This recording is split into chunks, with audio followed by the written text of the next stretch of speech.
If I hadn't ripped the lock off that gate with my pickup truck, our whole town might have burned down. That sentence still echoes in my head, especially now that I'm standing here, watching a fire truck refill its tank from the emergency water valve buried just inside my property line, the one Karen tried to claim as her own. The same one she padlocked shut because, and I quote, "Your gate clashes with the neighborhood's visual consistency." I wish I were joking. But nope, Karen's HOA reign of terror turned into a full-blown, statewide emergency in under 24 hours. And it all started with a silver padlock, a folding lawn chair, and one woman's absolute inability to mind her own business. It was just another Monday morning. Birds chirping, coffee brewing, my dog Ripley doing his usual patrol of the fence line, like he's guarding Fort Knox. I was halfway through replacing some boards on the chicken coop when I saw her, Karen, marching down the gravel road with purpose. She was wearing those oversized sunglasses that make people look like anime villains, holding a clipboard like it was the sword of righteousness. I didn't think much of it until I noticed she was walking straight toward my gate. She paused, looked around, pulled something shiny from her purse, and before I could even get close enough to shout, she snapped a padlock onto my front gate and turned on her heel like she'd just planted a flag on the moon. I jogged up, dust flying from my boots, trying to stay calm. "Hey, did you just lock my gate?" I called out. She didn't even flinch. "Yes, I did. Per HOA Ordinance 14B, no unapproved front-facing structures may remain unlocked." "Karen," I said, already regretting using her name, "this isn't a front-facing structure. It's a private access gate on a private easement." She smiled like I'd just told her I didn't believe in air. "That's what you think. But it's clearly visible from the community trail. It's an eyesore. I've submitted multiple complaints and taken the liberty of securing it myself." I stared at her, utterly baffled. "You submitted complaints about my gate?" She nodded like a teacher who was proud her student had finally caught up. 3. All unaddressed. So I acted. The thing is, I could have taken the lock off right then and there. I could have pulled out bolt cutters or yanked it loose with my ATV. But I didn't. Not because I was afraid of her. Karen's got the body mass of a broomstick and the legal authority of a yard gnome, but because I knew exactly what was under that patch of gravel behind the gate. 10 feet in, buried beneath a metal hatch, was the emergency valve to the town's backup water supply, installed after the 2017 flood wiped out the mainline infrastructure. And guess who the county contracted to help design and install that system? Yours truly. I looked down at the lock, then back up at Karen, who was already typing something into her phone. "I've documented your noncompliance," she chirped, completely unaware that she'd just blocked off the single access point the fire department had used 3 summers in a row during fire season. But it didn't stop there. No. Karen unfolded her lawn chair, plopped it down on her own property right across from my gate, and spent the next 4 hours drinking kombucha and glaring at anyone who came near it, including the Amazon delivery guy.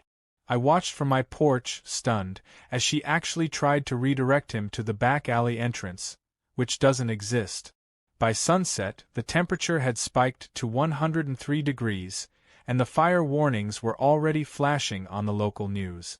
I debated calling the fire department to give them a heads-up about the gate situation, but I figured it'd blow over in a day. Worst-case scenario, she'd get bored and leave. Right? Wrong. That night, lightning struck a ridge 4 miles east. Dry brush went up like gasoline-soaked confetti. I could see the orange glow from my upstairs window before I even smelled the smoke. I flipped on my phone and checked the fire map. The wind was pushing the flames west, straight toward our town. Within 30 minutes, I heard the sirens. Fire trucks roared down the community trail, headed straight for my gate. I grabbed my boots and sprinted out, hoping someone had thought to bring bolt cutters. But no. When I got there, Karen was still in her lawn chair, now in a bathrobe, sipping from a stemless wine glass like she was at a spa. One of the firefighters jumped out and ran up to the gate. We need access to the valve now. Karen didn't even look up. This is private property. I can't allow anyone through without HOA clearance. I blinked. The firefighter blinked. Everyone blinked. Ma'am, he said, trying to stay professional, that water access is registered as an emergency infrastructure asset. You're obstructing state response. Karen waved her hand like she was brushing off a fly. Then bring paperwork. I didn't wait. I turned, jogged back to my shed, grabbed a chain, hooked it to the lock, tied the other end to my pickup, and floored it. The sound of the metal snapping was the most satisfying thing I'd heard in years. The gate flew open like the jaws of life, and the truck rolled in. Karen screamed something about legal action, but nobody cared. A firefighter tossed her a warning pamphlet and told her to sit down. The fire was contained within hours, thanks to the emergency water supply. But one house, up in the foothills, was lost before they could get to it. I spent the next day giving a statement to a very tense group of county officials. Karen? She was nowhere to be found. But her lock? I hung it on my porch with a sign that read, "Warning, may cause wildfires." And that was just the beginning. Because once the town realized who'd locked the gate, and why, it was like watching a house of cards collapse in slow motion. And guess what? Karen had built that house herself. The day after the fire, our sleepy little town felt like it had woken up with a hangover. Smoke still clung to the trees like a bad memory, and the air had that scorched earth smell that made everyone's nerves just a little raw. I figured I'd get maybe a few awkward nods at the diner or a thumbs up from the fire crew, but what I walked into that morning felt more like a press conference. As soon as I stepped through the door of Rosie's cafe, the place went dead silent. Every head turned. Old men paused mid-bite, kids stopped spinning on stools, and Rosie herself set down her coffee pot like it had offended her. "You the guy with the gate?" someone called from the back. I gave a slow nod, still trying to process the attention. Yeah. Didn't realize locking a gate would become a town-wide scandal. An older woman near the counter crossed her arms. It wouldn't have been, if that woman hadn't padlocked the only access to our emergency water system. My brother's house nearly went up. From behind the register, Rosie piped up. "You know Karen filed a complaint against you this morning? Claimed you damaged HOA property when you broke the lock. Sheriff already tossed it in the trash, but thought you should know." That got a few chuckles. A man in overalls leaned over and whispered, "She's been calling herself waterfront coordinator. Told my wife she had the authority to inspect our garden hose for noncompliance." I sat down, more amused than angry. So she's been busy. That was putting it mildly. Over the next few hours, I learned Karen hadn't just padlocked my gate, she'd been on a one-woman crusade to improve the neighborhood. That included sending violation notices for untrimmed hedges, unauthorized lawn furniture, and even a kid's basketball hoop that posed an aesthetic hazard. People were livid, but no one wanted to cross her. Apparently, she'd filed more official complaints in 3 months than the entire HOA board had in the past 5 years. But that fire changed things. Everyone was talking now, and by lunchtime, word had spread that the town council would be holding an emergency meeting. I got a call from Councilman Devers personally inviting me to speak. His exact words were, "You're the only one who knows what that gate's really for. We need to set the record straight before she rewrites the narrative with glitter and passive-aggressive signage." So I showed up to town hall that evening wearing a clean shirt, carrying a rolled-up blueprint of the underground water network, and holding a folder of every signed contract and infrastructure diagram I'd been a part of since 2017. The room was packed. People lined the walls, sat on the floor, even stood out in the hallway. And right there in the front row, in a pristine white pantsuit and a smug little smile, sat Karen. Clipboard in hand. Mayor Schultz opened the meeting with a simple question. "Can someone explain what happened at Gate E17 during yesterday's fire response?" I stood up and laid the blueprint across the council table. Gate E17 isn't just a gate. It's the only accessible route for emergency responders to reach the reserve water main beneath Ridgeview. This isn't speculation. It's codified in the town's emergency response plan and tied directly to the fire department's GPS routing system. Karen immediately raised her hand. Excuse me, but I was under the impression that gate was part of private property. If so, it should adhere to the aesthetic and security requirements laid out in the HOA charter. The mayor sighed. Mrs. Travers, you'll have a chance to speak after Mr. Miller finishes. I turned to her. You're right about one thing, it is private property. Mine. And it's also federally designated as a secondary access corridor for emergency utilities, which overrides any local or private governance, including the HOA. Gasps rippled through the room. Someone muttered, "Federal?" Seriously? Karen didn't blink. And yet, that information wasn't made readily available to homeowners. As waterfront coordinator, I simply did what I thought was best to maintain safety and visual harmony. Devers jumped in. Visual harmony? The fire crews had to drive 17 miles around a mountain to get access. One home was lost. Are you calling that harmonious? Karen pressed her lips into a thin line. No one notified me of any emergency use plans. Perhaps the town should have communicated better. That's when I dropped the big one. The county did notify the HOA. In 2018, there's an email trail showing the then board acknowledged the easement, signed off on the emergency overlay, and agreed to maintain unobstructed access in perpetuity. I have the documents right here. I handed them to Devers, who passed them down the line like they were radioactive. Karen's face paled as she tried to peek over someone's shoulder. But it got worse. I'd brought one more item. A copy of the inspection report showing that the valve system had been upgraded in 2021 with federal grant money, making it a Homeland Security asset under regional infrastructure protection. And yes, I explained, blocking it was not just a violation of local codes, but a potential felony. Karen tried to interrupt again, but the mayor cut her off. Enough. We've heard quite enough. The fact that this infrastructure wasn't common knowledge doesn't justify your actions, and the consequences speak for themselves. We'll be reviewing potential civil liability for obstruction and evaluating the HOA's responsibility in this matter. The room broke into applause. Someone shouted, "About time." As I sat down, Karen quietly packed her clipboard into a giant floral tote bag and stormed out. For a second, I thought that would be the end of it. But I underestimated just how deep Karen had wormed herself into the HOA. Because less than 24 hours later, I received a notice on my porch, signed by the HOA board, that I was being fined $800 for unauthorized demolition of HOA-installed hardware and vehicular misuse on shared land. They'd actually tried to fine me for saving the town. That's when I realized. This wasn't over. Not even close. Karen might have lost the battle at town hall, but she'd just declared war through paperwork. And unfortunately for her, I had more than tools and blueprints on my side. I had the law. And I was just getting warmed up. By the next morning, my mailbox looked like it had been personally targeted by a legal paper blizzard.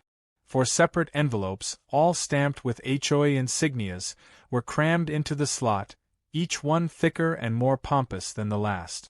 I opened them at my kitchen table with a fresh cup of coffee and the calm resolve of someone who had absolutely no intention of paying a single dime. The first was a fine. The second was a cease and desist claiming I had destroyed association property. The third accused me of creating an unsafe precedent for community response behavior. And the fourth? A demand to appear before the HOA's Emergency Conduct Review Panel. Whatever that was, they were doubling down. Even after being publicly shamed, even after town hall, Karen and her clipboard mafia were trying to swing the narrative back in their favor. And unfortunately, that HOA board? Most of them were either too checked out or too intimidated to push back. Karen had been slowly replacing members with people who owed her favors or didn't want to get tangled in her drama. I realized then that this wasn't just pettiness. This was strategy. And it had been happening for months. I called my buddy Darren, a local paralegal who owed me a favor after I helped him install a greywater system in his cabin last summer. He answered on the first ring. "Let me guess," he said. "Karen. Like a cockroach in a power suit." He chuckled. "You bring the files, I'll bring the popcorn." An hour later, we were in his office, papers spread out like we were planning a heist. Darren was flipping through Karen's complaint while sipping from a mug that said I read contracts for fun. His eyebrows climbed higher with every page. Wow. She's not just reaching, she's pole vaulting into nonsense. Look at this section. She's citing HOA code from the 1980s. Half this stuff isn't even enforceable anymore. Can we hit back? Oh, absolutely. And we're going to start with this. He pulled up a scanned PDF on his screen. The original easement agreement from 2017. Signed by the previous HOA president. It's still active. And this part right here. Perpetual emergency access shall not be obstructed or regulated by private associations or individuals. That's gold. So we sue. Not yet. We go one better. He clicked a few more times and pulled up a map of our county's emergency infrastructure zones. Turns out, my gate wasn't just important, it was flagged in the county registry as a critical access point tied to FEMA-funded upgrade, which meant blocking it wasn't just a code violation. It was a federal violation. I stared at the screen, slowly grinning. So Karen accidentally committed a felony? Darren nodded. And if she filed that lock as an HOA improvement? Then the entire board just implicated themselves in obstructing a federal utility. We're talking Homeland Security level consequences. And that's when things took a wild left turn. Darren reached into his drawer, pulled out a flash drive and said, "You're gonna want to see this." He plugged it into his laptop and opened a folder labeled HOA Watchdog. On the screen appeared a long thread of screenshots, emails, group chats, and internal messages from the HOA board's private communications platform. One stood out immediately. Karen, in full digital glory, typing, "We locked it. He can't prove it's a federal easement, and even if he tries, it'll take months. By then, he'll either cave or rack up so many fines he'll beg to comply." Another said, "Don't worry, I've got Jenkins on my side. He owes me for getting that patio variance approved. He'll rubber stamp whatever I need." I leaned back, whistling. She's not just entitled, she's playing Game of Thrones with lawn chairs. Darren laughed. That's a quote for the ages. Armed with the emails, the easement documents, and the FEMA registration codes, we filed a formal complaint with the county zoning office. Then we submitted a report to the Regional Infrastructure Authority. By the end of the day, I had confirmation that both departments had opened investigations. But the cherry on top? The fire marshal himself called me that evening. I'd sent him the same files, just in case. He said, "Jordan, I've got news. We're referring this to the State Emergency Oversight Committee. This is bigger than we thought." Are we talking criminal? Potentially. At the very least, obstruction of critical infrastructure during an active emergency. You might want to stay out of her way for a bit. Too late for that, though. Because that night, I got a knock at my door. It was Karen. No clipboard this time. Just a smug, squinty expression and a stack of glossy folders tucked under one arm. "I'm here to discuss your behavior," she said without so much as a hello. I leaned on the doorframe. "Karen, you do realize you're currently under investigation by 3 government departments, right?" Her smile didn't falter. "You're bluffing." "Nope. And I have your emails. The ones where you brag about locking the gate." Her eyes twitched. Just a fraction. Then she straightened her spine and tossed a folder at my feet. "That's your official summons to the HOA disciplinary hearing. Refusal to attend will result in escalated fines." I picked it up, opened it, and laughed. "You scheduled this for Thursday?" "Yes." "Good timing. That's the same day you're getting served." and I shut the door. The next morning, I watched from my porch as 2 county officials marched up to Karen's house with a file in hand and very serious expressions. She answered in a pink bathrobe, clearly unprepared. I didn't hear what they said, but the look on her face? Worth every headache she'd ever caused. I thought that would be the end of it. That once the government got involved, she'd back off, maybe disappear quietly and lick her wounds in whatever HOA cave she crawled out of. But no. Because 2 hours later, my phone pinged with a new email. The subject line read, HOA Board proposes temporary suspension of easement agreement pending legal clarification. Karen wasn't backing down. She was escalating. When I opened that email and saw the subject line claiming the HOA was proposing to suspend the easement agreement, I nearly dropped my phone into my coffee. It was one of those moments where reality bends around your sense of logic, and you think, surely, no one is this bold. But Karen was. If there was a mountain of reason, she'd scale it just to plant her flag of pettiness at the top. I scrolled through the email and felt my blood pressure rise with every sentence. It was stuffed with legal-sounding gibberish, clearly written to confuse anyone who didn't have experience with municipal codes. Phrases like pending clarification of jurisdictional boundaries and temporary access reassessment procedures danced across the screen like a bureaucratic ballet choreographed by someone who thought a locked gate was a hill worth dying on. The kicker was that the board had unanimously voted to consider halting the access easement while their legal team reviewed implications. I knew full well Karen didn't have a legal team. She probably had a cousin who'd once won an argument on Facebook. But it didn't matter. What mattered was that the email had gone out to every homeowner in the HOA, and to the casual reader, it sounded legitimate. Dangerous, even. Suddenly, the narrative wasn't about how Karen blocked access to a life-saving water valve. Now she was spinning it as if the town had somehow overstepped, and that I was colluding with outside agencies to violate HOA sovereignty. Sovereignty.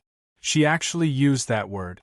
Like she was the president of a rogue nation and I had sent troops into her backyard. I called Darren. He answered with a groggy voice, clearly having not seen the email yet. Check your inbox, I said. 30 seconds later, he muttered, Oh, hell no. Exactly. We knew we had to get ahead of this before it turned into an HOA echo chamber of misinformation. Luckily, we didn't have to act alone. The county inspector who'd visited Karen's property the day before had apparently been just as alarmed by her defiance. He'd already flagged the HOA's attempt to suspend the easement with the county legal department, and in a twist that made my entire week, he told me the Regional Infrastructure Authority had escalated the case to the state's Office of Emergency Management. That meant Karen had officially gotten the attention of people who use words like enforcement and injunction without blinking. But before the hammer dropped, something else happened. Something even better. The news vans arrived. I was outside fixing my fence when the first one pulled up. Channel 5, then Channel 9, then a local radio station's crew with mics and cameras buzzing with anticipation. Apparently someone, maybe someone who loved blueprints and drama, had leaked the internal HOA emails to the press. Within hours, the story was everywhere. Local HOA president blocks emergency access during fire, claims she has authority to override county infrastructure. It was beautiful. The footage from the town hall meeting played in a loop, showing Karen's smug face insisting the gate was private and the fire crew's reaction when they found it locked. Social media took over from there. Memes sprouted like weeds. One showed Karen's face photoshopped onto a medieval castle gate, captioned, "None shall pass unless HOA approved."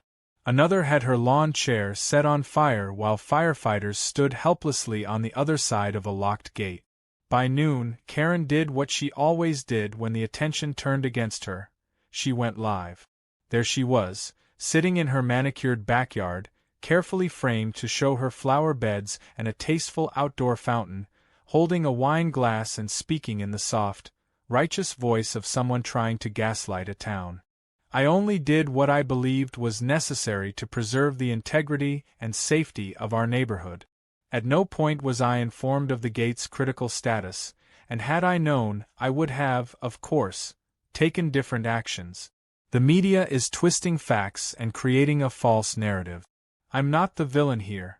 I'm a concerned citizen. I nearly choked on my sandwich. Rosie from the cafe sent me a clip an hour later with the caption, "She just said the gate was a community hazard." Karen's damage control did the opposite. It enraged people. Homeowners who had sat quietly through her endless rule changes now saw the consequences of her power grab. A woman named Denise, who I'd never met, organized a petition to remove Karen from the HOA board. It gained over 200 signatures in less than 6 hours. Meanwhile, the state fire marshal held a press conference. I watched from my living room as he stood at a podium and said the words I'd been waiting to hear. "We are officially classifying the obstruction of access to the Ridgeview emergency valve as a breach of state emergency response protocols. We have launched a full investigation into the actions taken by local homeowners associations that may have contributed to delays during the recent wildfire event." Behind him, a large graphic showed a bright red arrow pointing directly at Karen's property. The next morning, I got a notice from the HOA. This time, it wasn't a fine. It was a letter acknowledging the situation and stating that the board had agreed to reconsider the temporary suspension of the easement due to newly revealed information. It was worded so carefully it practically tiptoed across the page, but the meaning was clear. They were backpedaling. But I wasn't finished. I submitted a bylaw challenge, using an obscure clause that allowed homeowners to call for an emergency vote to replace any board member who posed demonstrable harm to the community's safety or reputation. The clause hadn't been used in over 20 years, but it was still active. With Darren's help, I gathered enough signatures within 2 days. The vote was scheduled for the following week. The cherry on top?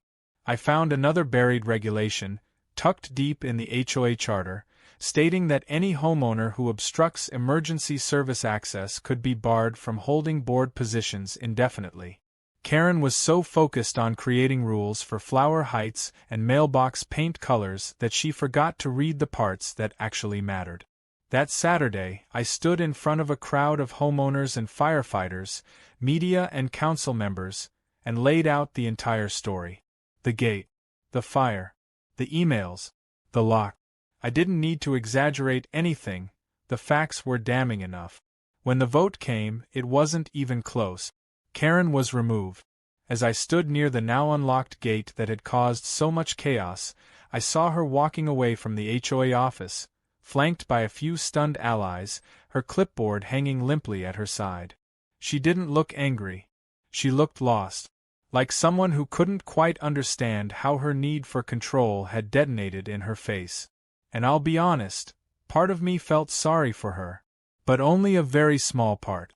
Because the rest of me was already planning the new emergency gate protocol, with a smart lock override and 24/7 fire department access.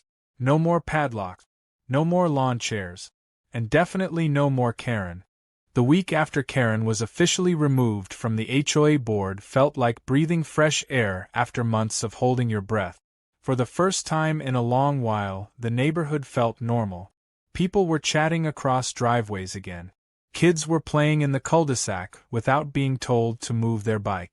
No one was taping anonymous warnings to mailboxes or getting cited for the crime of owning wind chimes.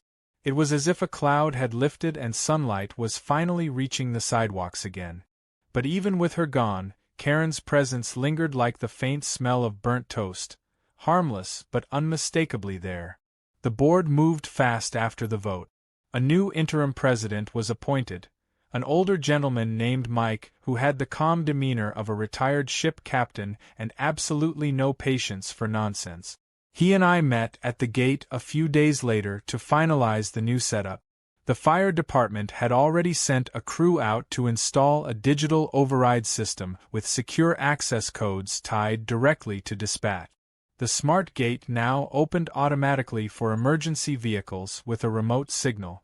Karen's padlock was gone, replaced by technology she wouldn't have even understood, and to be honest, it felt poetic. But the real surprise came when Mike handed me a copy of the final settlement terms the HOA had agreed to. They weren't just dropping the fines and complaints. They were reimbursing me for damages to my property, issuing a formal apology to the county emergency office, and covering the cost of the gate upgrade out of the HOA's reserve fund. That last part probably stung for the board, but it was necessary. Karen's reign had drained not just patience, but credibility, and the HOA needed to earn back some trust. Still, I wasn't expecting what came next. During a routine safety drill organized by the fire department, they invited local residents to observe how the new gate access worked. I figured it would be a few chairs, a clipboard, and some guy with a whistle. But no, this was a full-blown event. Fire trucks rolled in, paramedics ran drills, and volunteers handed out snow cones to kids. It felt more like a block party than an emergency prep session. At some point during the drill, one of the firefighters pulled me aside and handed me a small plaque that read, "Community Safety Guardian." I didn't know what to say. I just laughed and said, "Does this come with a siren?" They all laughed too. And then someone showed up no one expected, Karen. She walked up the road in a wide-brimmed hat and large sunglasses, looking like someone trying to sneak into her own scandal. A few people spotted her and whispered, but no one said anything. She didn't carry a clipboard, and for once, she didn't say a word. She just stood at the edge of the crowd, watching the fire crews demonstrate how the new system worked. I wondered, for a moment, if the weight of everything she'd caused had finally sunk in. There was no grand speech, no tantrum, no attempt to reclaim her authority. She just stood there, quiet, until eventually she turned and walked away. That could have been the end of it, and honestly, I would have been fine with that. But fate, being the mischievous little thing it is, decided Karen still had one more act to perform. A week later, I received a notice from the HOA, an invitation, technically. It read, "You have been nominated as a candidate for Community Safety Liaison, a non-voting advisory role to the board." I had to laugh. After all the drama, after the legal back and forth, now they wanted me to be part of the team. But the more I thought about it, the more I realized maybe that was the point. Maybe the best way to keep a Karen from rising again was to make sure there was someone on the inside who actually cared about doing things right. I accepted. The first meeting was a trip. Sitting at the long HOA table, without the usual threats of fines or power grabs, felt surreal. Mike chaired the meeting with calm efficiency, and the new board members, people who had voted against Karen's tactics, actually listened.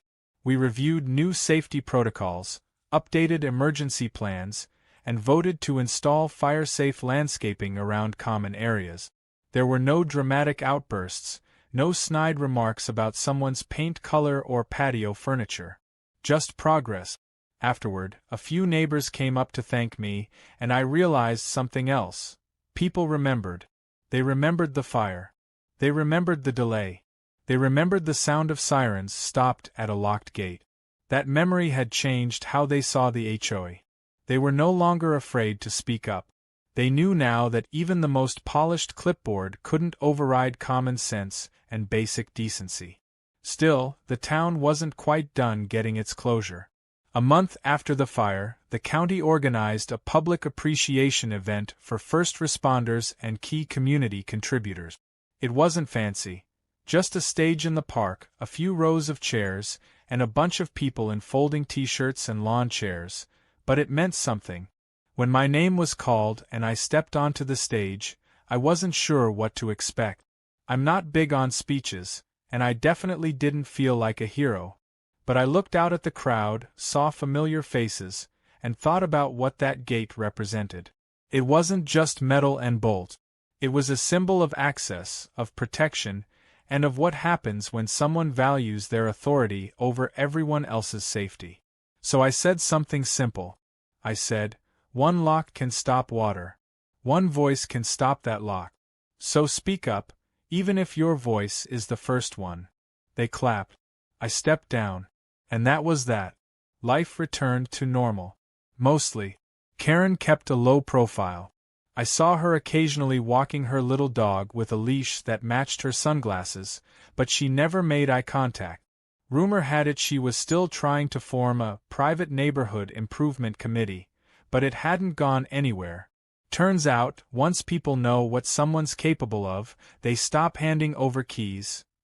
Literal or figurative. As for me, I got a little more involved in town stuff. Helped with the next fire drill. Worked on a water conservation campaign. Even consulted on a plan to add a second emergency valve. One with direct road access and zero proximity to any HOA property. Just in case. But the original gate still stands, smart lock blinking softly, a quiet reminder of how close we came to disaster. Sometimes, when I pass it on my way out, I glance at the small scratch left by Karen's padlock and smile. Because that scratch, annoying as it is, tells a whole story. About entitlement, resistance, fire, and community. About how one petty decision nearly turned into tragedy. And about how one man, one truck, and one broken padlock made sure it didn't.